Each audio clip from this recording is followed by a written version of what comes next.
Hello, how are you? Good morning, good afternoon, good evening. Let's get our cup of coffee and start. We continue with the third remaining exercise. Pending since the previous episode, we note that we have an integral of 2x squared. In order not to lose the habit, let's copy the integral same in order to be able to mix and not affect the main. We have 2x squares of x. We observe the elements that we have within the integral. Or step 1, we have a constant, a number, we have a variable, and we have a dx.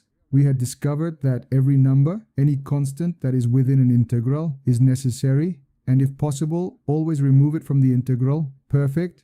We can copy this integral again, and we would have 1, 2 left out. The integral of x squared by dx, perfect, inside the integral. What we got left, only x squared and a dx. And what is that 2 going to be? That 2 is as if we had an invisible parenthesis, because these two of us are going to copy it down here. This 2 is going to be multiplying everything. The solution of the integral, all that we have left, is the result of this integral.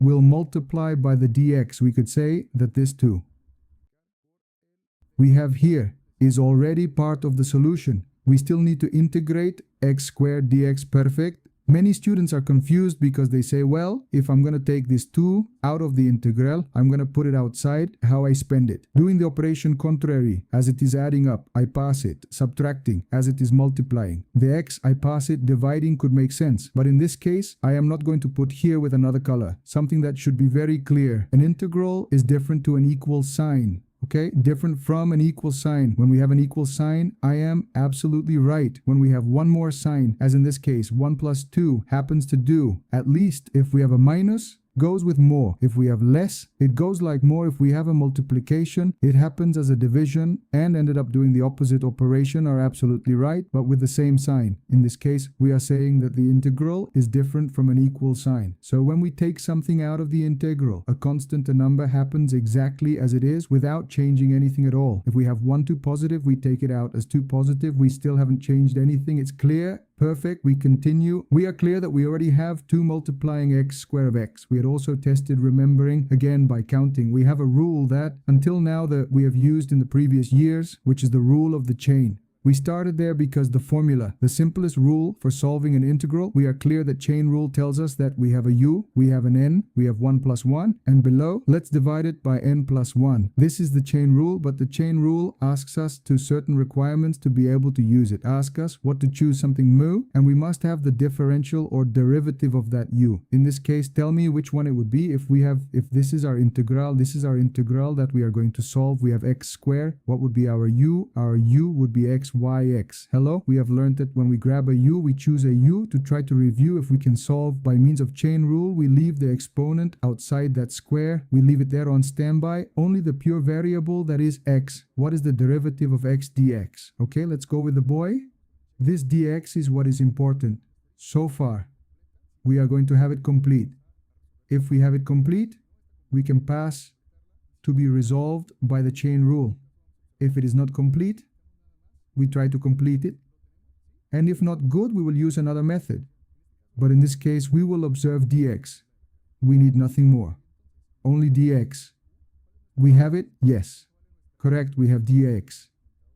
The differential, in this case, allows us to make use of the chain rule. Perfect, how it would fit us. Then let's proceed. We would have what is our u is x. How much is our n? If you remember, we had learned that the n is the exponent of our u. How much the exponent is worth? 1, 2. Then 2 plus 1, which indicates the rule between 2 plus 1. Okay, this would be like x to the cube in 3 more. That's as far as we're at. Yes or no? Not yet. Why and what happens to this 2? That 2 is waiting for me from the beginning to be able to add it to the final solution because it is part of the solution. Let me put one more circle. Write this 2 very well, then simply multiply that 2 for all that we have left as the solution goes. The solution would remain this 2, which will multiply to x the cube by 3 more. See, there. It is, well, we must be simplified whenever possible. To put the result on this other side, to stay here at the bottom of the integral that we are solving, 2 times x the cube. We will have 2 left per x to the cube between 3. 2 per c2 by the integration constant. How much is it? Can you tell me? Well, is 2c correct? Yes.